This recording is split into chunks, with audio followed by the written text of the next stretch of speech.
So today, I actually want to cover what I think is quite a big topic. So bear with me because I'm going to be talking quite a lot today. You might want a pen and paper so that you can take some notes as well, because what I want to talk about is how a lot of us get stuck in this cycle of self-sabotage, of binge eating, for want of a better phrase, of dieting and not dieting, being good, being bad, sticking to a diet and then falling off the wagon. So I really want to look at that cycle, what is driving that cycle, and then also look at some ways that we can actually break this cycle once and for all.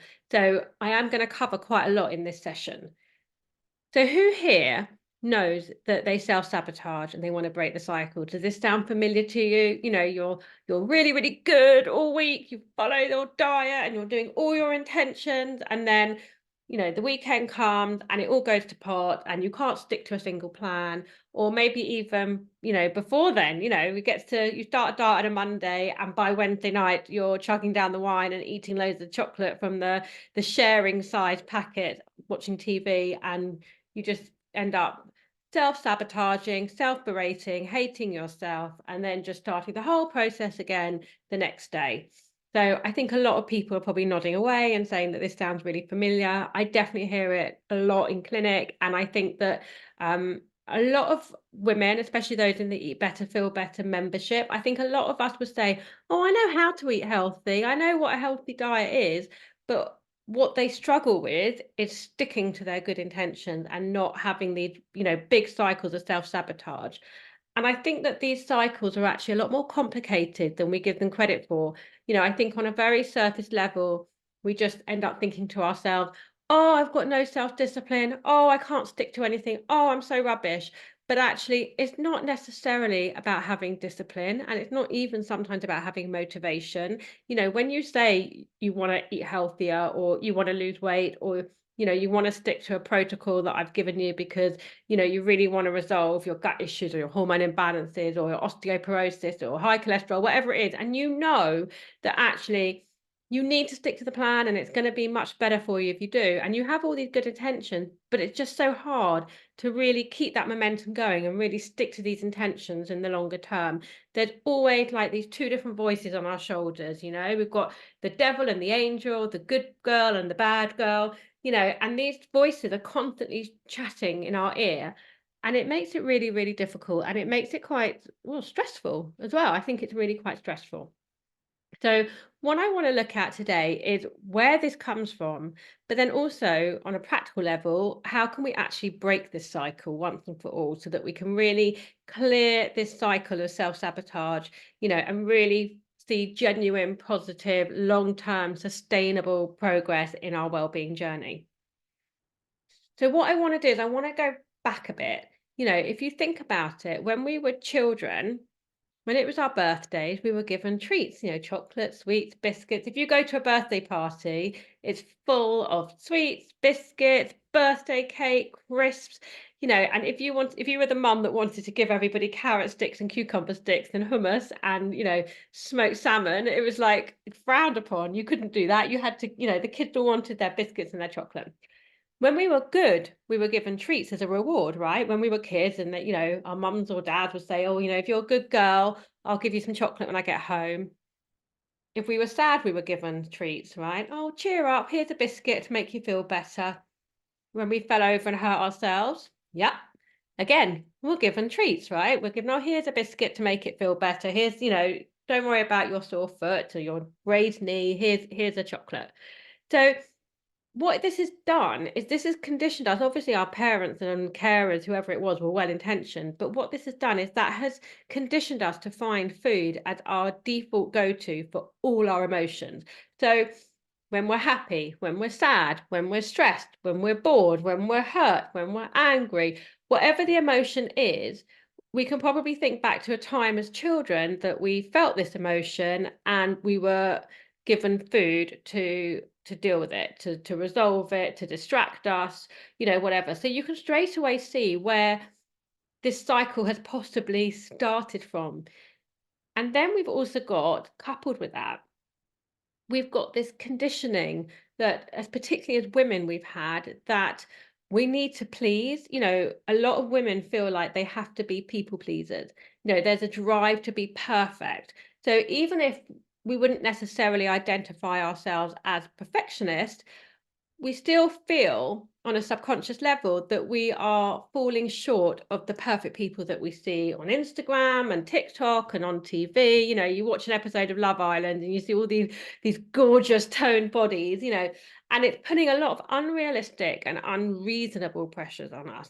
And so what we're doing is, on so many different levels, consciously and subconsciously and all the rest of it, but we're seeing these figures all the time, and we're seeing these perfect lives being played out in front of us. And as women, we've got this drive to be these perfect people.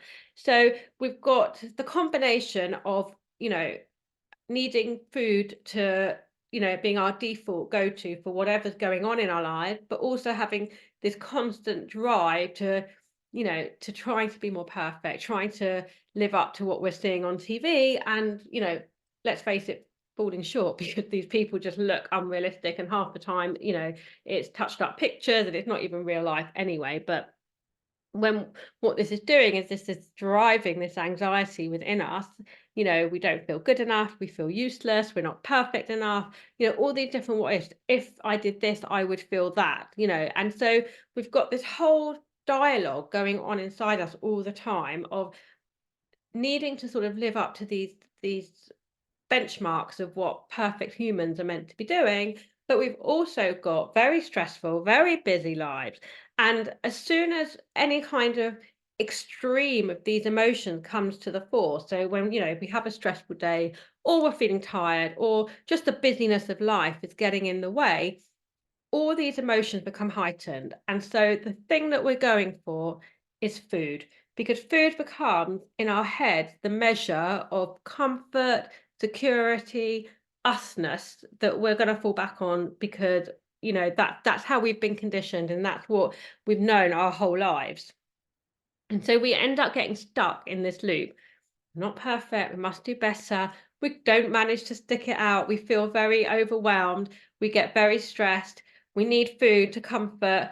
We fall into that track. We start into that trap. We start self-sabotaging. And this self-sabotaging is like it's a self-preservation mechanism. It's there to distract us from whatever is stressing us, from whatever is making us feel imperfect, whatever is causing the stress in our lives or the negative energy in our lives.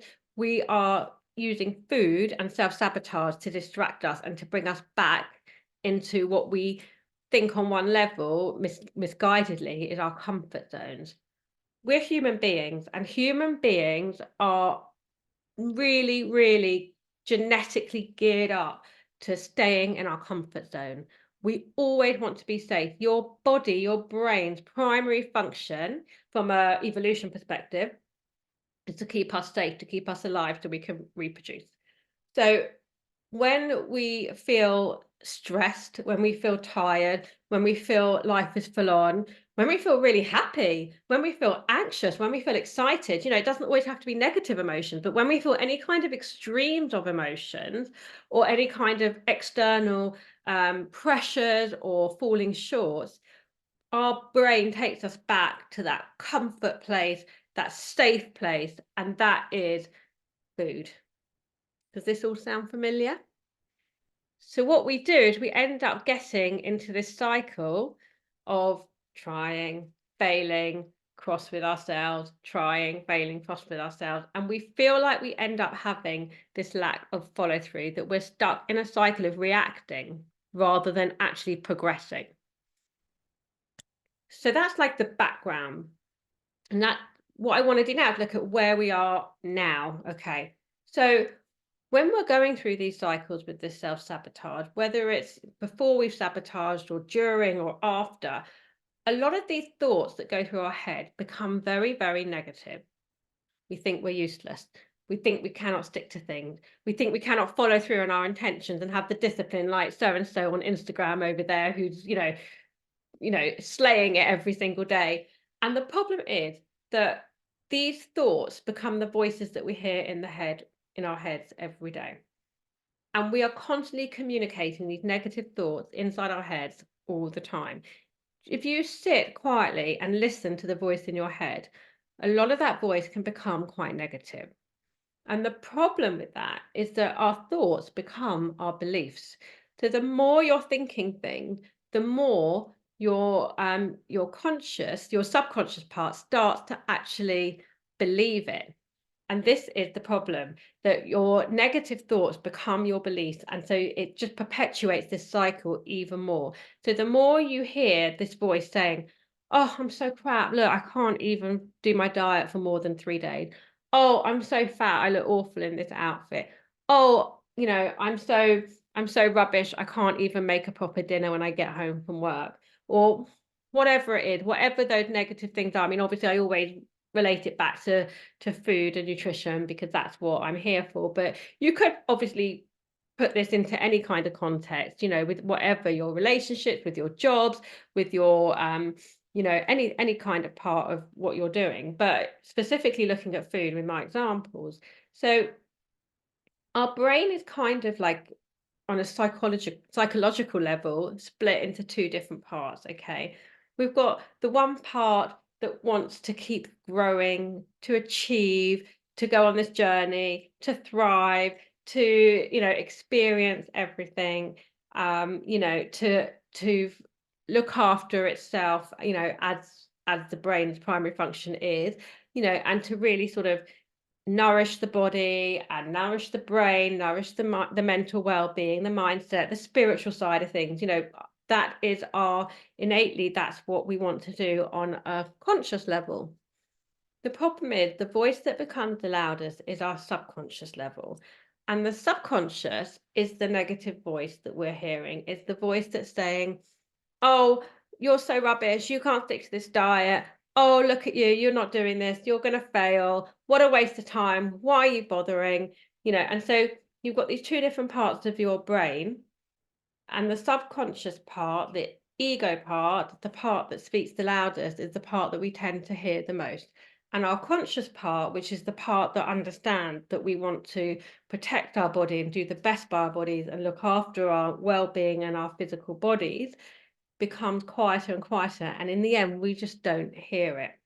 So what we need to do is we need to break these cycles. So how are we going to do that? How are we going to manage to stop listening to this subconscious negative voice and therefore start listening to our conscious voice, the real us, the essence of us that wants to achieve all these things?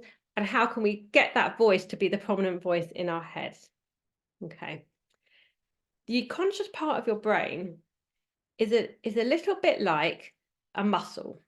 If you don't use it, you lose it. So if we think about, I don't know, if you think about your stomach muscles, right? If you don't do loads of sit-ups and everything, obviously your stomach muscle can become a little bit slack. You can have a little bit of like a jelly belly. And then if you do go to the gym and do a few sit-ups, the next day you can be really, really achy because you haven't been using those muscles, right? Our consciousness is the same kind of thing. If we don't use it, we lose it. And once we start to use it, the more we use it, the more efficient it becomes, the more effective it becomes. Okay. So we need to be aware that we are not our thoughts. Our thoughts are a part of our brain. It's a part of us, but it's not the whole essence of us.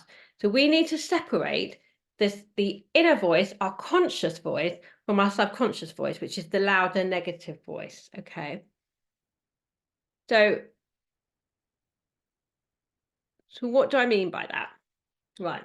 I'm trying to think of examples. Right. Okay. So while you're listening to this session, have you looked at your phone? Have you been a bit distracted? Has for a few seconds? I hope not. But have you maybe wandered off and started thinking about, well, what am I making for dinner tonight? Oh, I wonder if I've had that email through, or, oh, look at that dirty speck over there. I'm just going to give it a wipe. So, all those little distractions. And that's just in sort of the 15, 20 minutes that I've been talking. Or how many times have you've driven somewhere and you're in your car and you're driving along and you get to your destination and suddenly you realize, I don't actually remember driving here. I don't remember if I stopped at the traffic lights at the top of the road, if they were red or green. I don't remember, what color the car was in front of me the whole time. You can literally drive a whole journey when obviously you're meant to be looking at the road and be very present and very aware of what's going on. And you can actually do the whole journey on autopilot and not, your mind is somewhere else. Your consciousness is somewhere else. Or maybe you're watching TV and the TV's on and suddenly there's really dramatic music. There's been some kind of cliffhanger, some kind of big moment, and you suddenly realize you've got no idea what's going on, because even though you've been sitting there and watching the TV, you haven't actually been focusing on it. Your mind has wandered. Your subconscious has taken over and gone, and you've got this constant chatter, this distraction, your ego, your subconscious, really becoming the script that you're living by. And so instead of being present in the moment and listening to me, or instead of being present in the moment as you're driving the car or watching TV, your brain is going off in all these different areas, into all these different tangents, and we're listening to this negative chatter, and that becomes what we live by. And we don't ever really question these thoughts. Okay. So what we need to do is we need to stop drowning out this conscious voice, and we need to bring it back to the fore. So what we want to do is we want to think about what kind of thoughts we're having. When your thoughts are positive, your actions are going to be positive. When your thoughts are negative, your actions are going to be negative. So really hone that voice in your head, turn that subconscious voice into a conscious voice and say, I'm going to nourish my body today.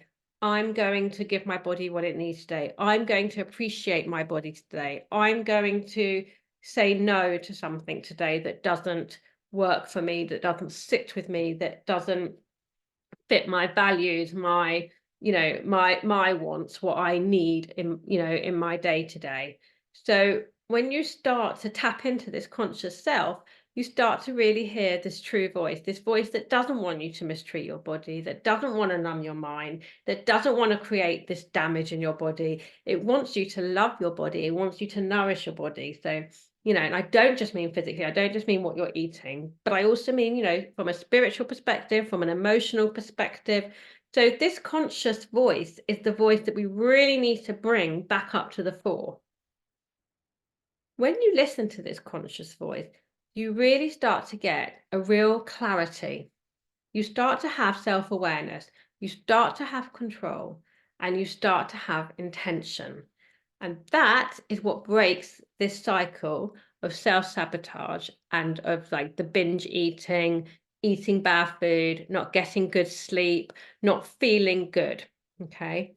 When you intuitively and deeply know your consciousness, the you that you want to become, the you that you already are, then the changes that you want to make to follow through this correct you, this real you, is so much easier. You're able to show the restraint and the control, and you're able to be the you that you want to be.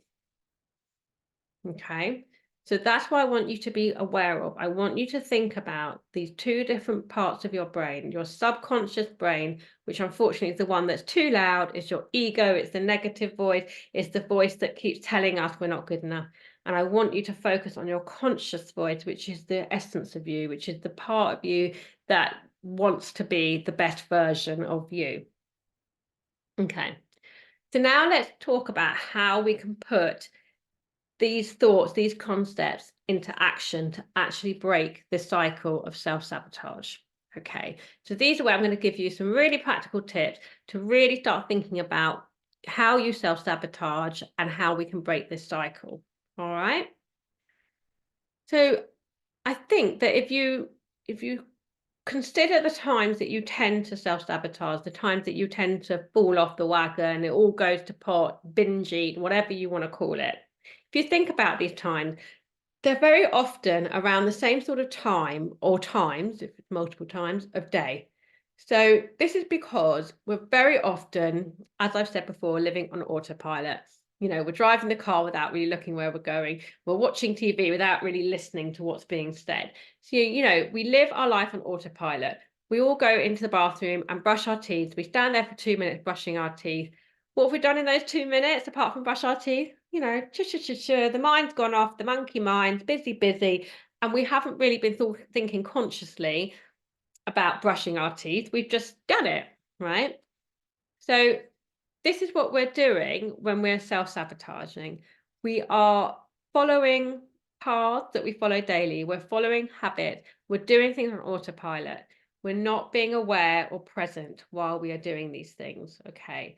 So that may be because you've come home from work, you've had such a stressful day. The first thing you're doing is you're reaching for that bottle of wine or the packet of crisps or the bar of chocolate, whatever your weakness is, because you've been conditioned to pacify, comfort, and soothe, this childish emotions with this food that you go for, with whatever your downfall food is. Okay. And this is why it's so hard to break these habits and change these routines, because we want to be in this comfort zone. Okay. So this is our subconscious controlling our actions, okay? Our subconscious is saying, oh, I've had such a crap day. I'm going to just go and have my chocolate now. Or, oh, my husband's not talking to me. He's being so annoying. I'm just going to go and sit on the couch and eat a bar of chocolate. You might not even think of it that literal. The voice might not be that literal in your head, but that is what, if you break it down, that is what is going on, okay? And we live in that subconscious, ego-driven, mindless way 95% of our day. I want you to think about that. We spend 95% of our day doing things on autopilot without really, truly, truly thinking, okay? You're only conscious 5% of your day, right? So if we want to break this cycle of self-sabotage, what we want to do is we want to make our consciousness more. We want to be conscious more times in the day for longer periods in the day. Okay. Every time we try to change our habits and break a cycle, the subconscious mind is going to pop back up. It's going to bring you back into what it thinks of line, because the subconscious wants to take the easy path. Okay. It likes the way that things just happen on autopilot without you having to think about it. It likes to make whatever is making you stressed or anxious or bored go away as quickly as possible. So it seeks the nearest, quickest, fastest way to do that, which is food. Okay. When you actually see this manipulation for what it is, when you actually realize and have that aha moment that this is your subconscious ego that is manipulating you into doing these things, eating these foods, treating your body in a way that you don't actually want to, that's not the true version of you. When you see that and you realize, and it's in front of you, oh my God, this is what is going on, your subconscious ego self becomes that little bit smaller, that little bit more restricted, and you can bring your consciousness and your conscious part, back to the fore, the real you, the essence of you. Okay. So by allowing your conscious part to come through, you're creating a space for the emotions. So instead of covering the emotions with food, instead of going, oh, I'm bored, I'm going to go and eat some chocolate, or instead of saying, oh, I'm stressed, I'm going to go and have some crisps, which is what your subconscious wants you to do. When you view these emotions with your conscious voice, you actually start to see them. And this is the time that you can truly heal whatever trauma, whatever negativity, whatever bad energy is bringing you into this self-sabotage cycle. You see it, and you can then address it in a much more profound, grown up, practical, essential way. And so that is going to stop the cycle for you. Okay. So what I want you to do is now that we want to try and sort of break up this cycle of self-sabotaging, what I want you to think about first is what triggers you. Okay. This is going to be a different answer for everybody, right? What triggers you could be turning up at work and your boss is in a bad mood. What triggers you could be having to get on crowded public transport every day. What triggers you could be, you know, your husband, your partner. If you're not happy, in your home life, that could be your trigger. Maybe you're triggered by financial stresses.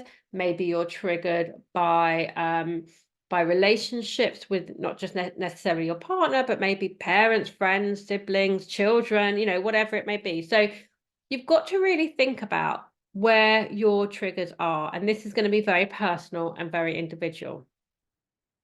So when you've worked out what your triggers are, you might have one trigger, you might have 5 triggers. So you need to look at each of those triggers in turn, and you need to work out when you're being exposed to these triggers. What is the trigger? Is it a person? Is it an action?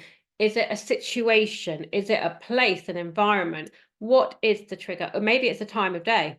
Maybe you find it really triggering in the winter when it starts to get dark so early. That could be your trigger. Maybe you're triggered, early in the morning because you haven't slept very well. So, think about what your trigger is. Think about what emotions you feel when you come to that trigger. Do you feel angry? Do you feel scared? Do you feel anxious? Do you feel worthless? Do you feel, whatever the negative emotion might be that you're connecting with this trigger, take that emotion out and look at it and think about it, okay? And then think about what you can do to remove the triggers. Now that might be a bit tricky, might be a bit tricky, because obviously if the trigger is, your family home or someone in your family, clearly that's going to be a bit difficult. But if your trigger is maybe a social circle that you're in, or a particular, friend that brings negative energy to you, or if the trigger is financial worried, or the trigger is work, what can you do to remove or at least reduce the trigger? So think about maybe if there's a way that you can remove yourself from the trigger. So if it is a particular environment, maybe you'd look at ways to not put yourself in that environment any more than you have to. Or maybe you can remove the trigger. If it is a friend that's actually quite toxic, maybe you need to remove that friend from your life. So or if it's social media, maybe you need to delete the social media from your phone so that you're not sitting there scrolling through it all the time. Or maybe your trigger is, it could be something really benign. It could be, the kids' snack cupboard is your trigger because you walk past it and see it every day and it's there. And so suddenly you just want to eat all the snacks in the snack cupboard. So what can you do to remove the trigger? How can you remove the snack cupboard without obviously causing World War III in your house? So again, this is going to be very different for everybody. So have a think about your triggers. Really take out the trigger and really look at it and think about it and work out why that trigger is your trigger. Okay. Once we know what our triggers are, we then need to think about what can we do when we're triggered, because it's not going to be possible necessarily to remove all these triggers 100% of the time. So the next step in breaking the cycle is to first of all acknowledge that these triggers can still happen, and then to think about, okay, my mother-in-law is a trigger. So my mother-in-law is a trigger. When I see her, I feel like crap. She puts me down. I just want to eat a load of chocolate. Right. Okay. So if I know that my mother-in-law, she's not, but if I know that my mother-in-law is the trigger, then I might say, okay, well, next time I know that I'm going to see her, I'm going to, be very calm. I'm going to handle her differently. I'm going to do this differently. Maybe instead of being in her home where I feel quite overpowered, maybe we'll meet in a coffee shop where it's neutral territory, and maybe that will make me feel a bit less triggered. So trying to think of an example of what you can do to avoid or reduce the impact of the triggers. Okay. What can you say to your subconscious self when it is triggered? So, what can you say to that voice, which is going, that negative voice in your head that's going, oh my God, I'm so stressed. I'm so stressed. I need to eat. Blah, blah, blah. I'm so stressed. I'm so stressed. What can I do? Bring your conscious back and get your conscious to be your best friend, to be in charge, to take control, and to calm this subconscious triggered self down. Okay. Then have a think about, okay, so you tried to reduce the triggers, you tried to bring some situations in, some strategies in to reduce the impact of the triggers. Okay. The triggers happened anyway. You're triggered. Okay. What can you do instead of eating that will help alleviate the trigger and that sense of, right? So, again, this might be different for everybody. If you're somebody that is really outdoorsy and loves being outside in the fresh air, maybe when you feel really triggered and you know that you want to eat, maybe you'll go for a walk. If you know that essential oils really calm you down, you love the smell of this, beautiful essential oil that you've got in your candle, maybe when you're triggered, you'll light your candle and just, enjoy the scent of the candle. Maybe when you're triggered, you'll just decide to go and sit in a quiet room on the sofa, hugging the dog. Whatever it is, it takes you consciously away from the trigger, away from self-sabotaging with binge eating and eating crap. That's what you want to do. Okay. So have a think. Again, this is going to be different for everybody. Okay. Right. So that's ways, practical ways that you can actually, break the cycle in its track. Boom. I'm triggered. This is what I'm going to do. Okay. But what would be better is if we could go back a little bit further in the process and actually really strengthen this consciousness within us and weaken the subconscious part of us. Okay.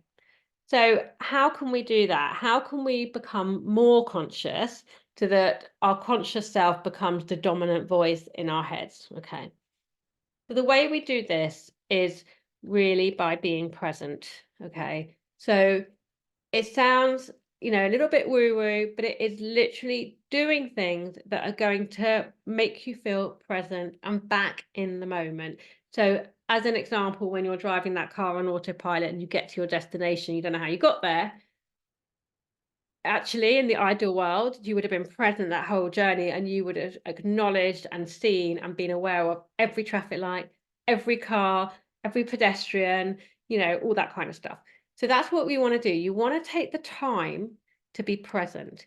You want to take the time to consciously quiet that subconscious voice, that niggling voice, that negative voice in your head. Okay. And that does take practice, and I'm still learning. I'm still rubbish at it. I'm still trying to do it. And I can do it for a certain period of time, and then that subconscious voice comes back, and I'm doing this a shopping list in my head when I'm meant to be being present in the moment. So don't worry, it's harder than it takes time. It is a muscle. You have to work at it. But it does work. So find what works for you, what helps you to be present in the moment.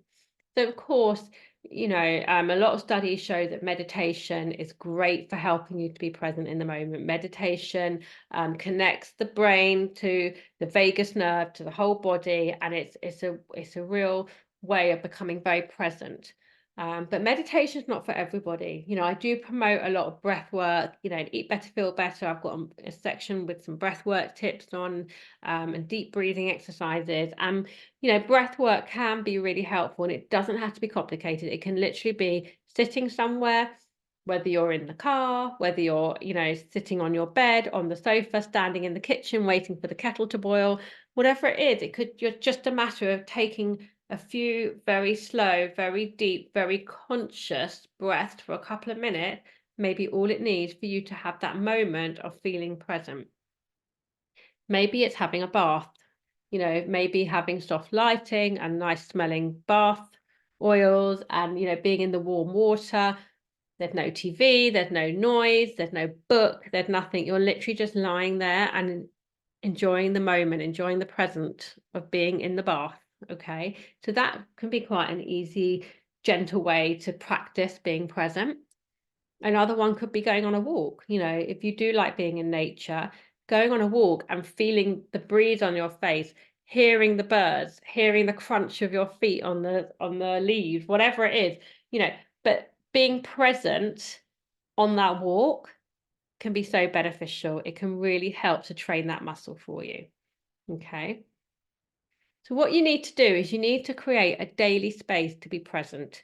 So ideally you want to do this a few times a day. So, maybe you would set your alarm 10 minutes earlier in the morning and have an extra 10 minutes to lie in bed and be present, and to think, I'm here, I'm waking up, it's another day, this is my mindset for the day, I'm going to, be present in this moment and just embrace being, my breathing and my muscles and my body.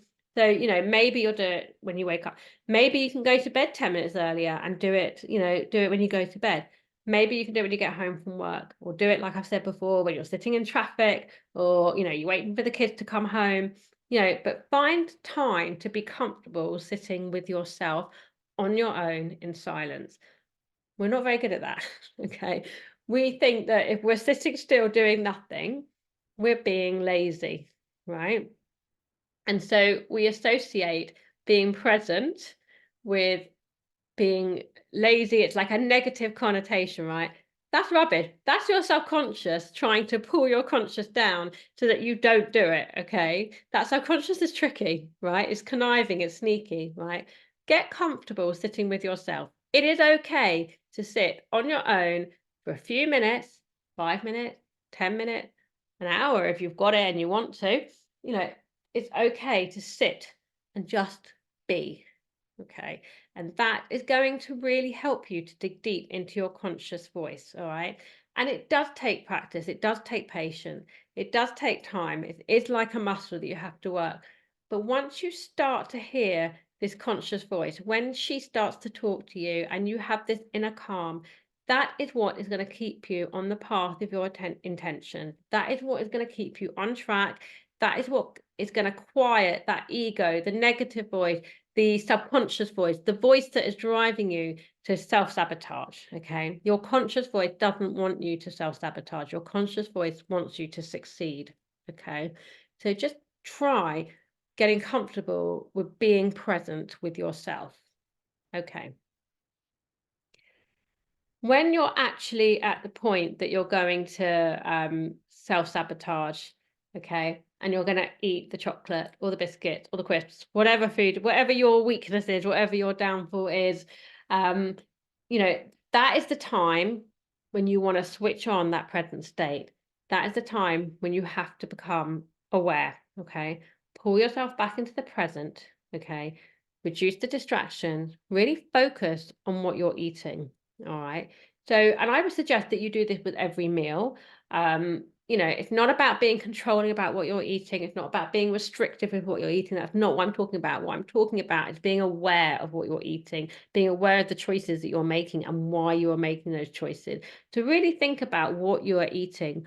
Why did you choose that food? If you're in a calm, happy, balanced, content, conscious state, you've probably chosen, a tuna salad or an omelette or a baked potato or, something whole food, homemade, a bowl of soup, whatever.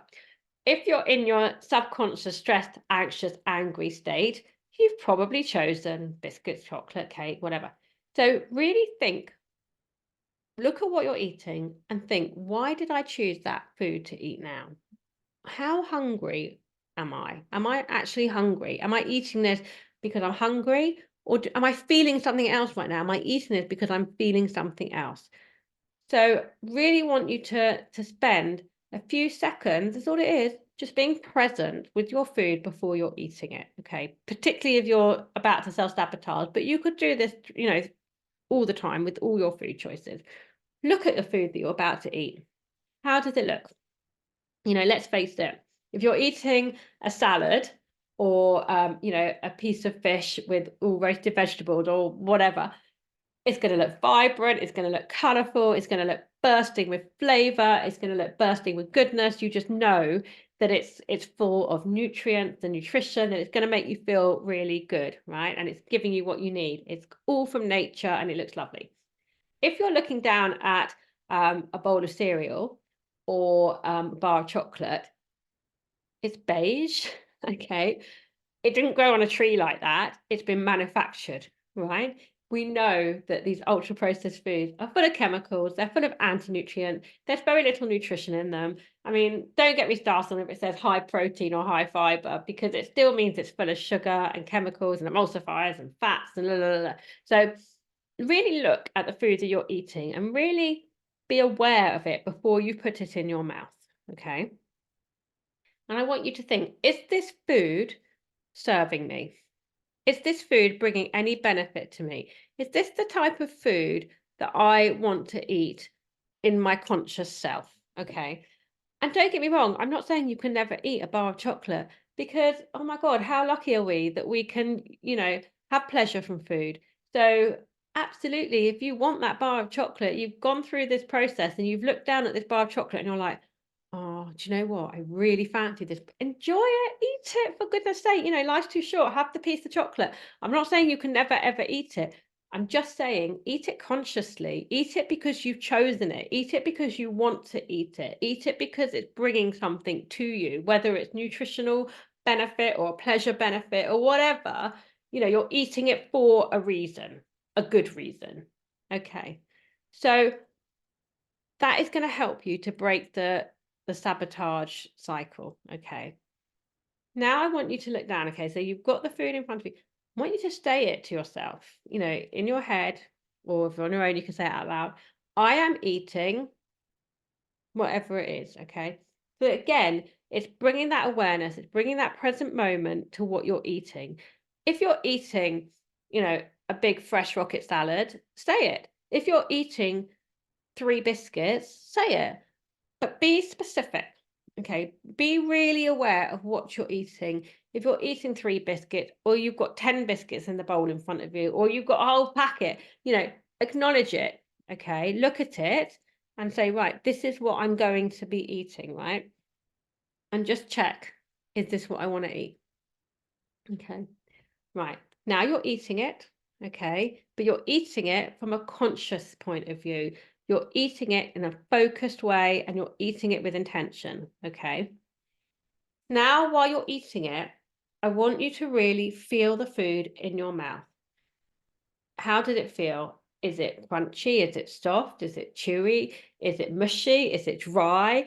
Does it taste sweet or sour or bitter or, whatever? There's millions of different ways you could describe the food in your mouth, okay? Is it giving you pleasure? Is it making you happy? Is it fulfilling whatever you thought it was going to fulfill before you ate it, right? I can guarantee you, okay, if you're sitting there eating a bar of chocolate at 9 o'clock on a Thursday night because you've had a crap day and you're having a sod it moment, right? I can promise you, the minute you put that chocolate in your mouth, if you followed the whole process I've just given you, you will have one mouthful and you will be like, yuck, what am I doing? I don't want this. This isn't the essence of me. This isn't what I want to be doing. This isn't the food I want to be eating. Okay. And you will break the cycle. All right. So it's all about being conscious. Okay. And like I say, it's fine if you want to eat something that is not strictly speaking healthy. That is okay. It's about enjoying it, being grateful for it, being present when you're eating it, and not just shoveling food in mindlessly and not being aware of what you're doing. Okay. So you need to focus the mind and energy on what you are eating. Okay. The more you do this, the less that you will want the biscuit, chocolate, crisp, whatever, because the less this egocentric, immediate gratification, pleasure part of you will be leading. Okay. When you've been practicing the points that I've given in this little talk, when you've been, you know, being conscious, being present, being aware, and when you bring that to different points in your day, and then when you bring that to the choices that you're making, and when you become aware of your triggers and aware of your reasoning for things, when you bring all that awareness, you'll find that the hold that you think this food has on you will be gone. Okay, you will have broken the cycle of self-sabotage. So what I want you to do is I want you to write down for yourself what your triggers are, how you're going to remove the triggers as much as possible, what you're going to do when you're faced with a trigger, what you're going to do to get present, what your way of being present is going to be. And I want you to practice all these tips that I've given you. And I want you to tell me in a week's time that you have broken the self-sabotage binge eating cycle.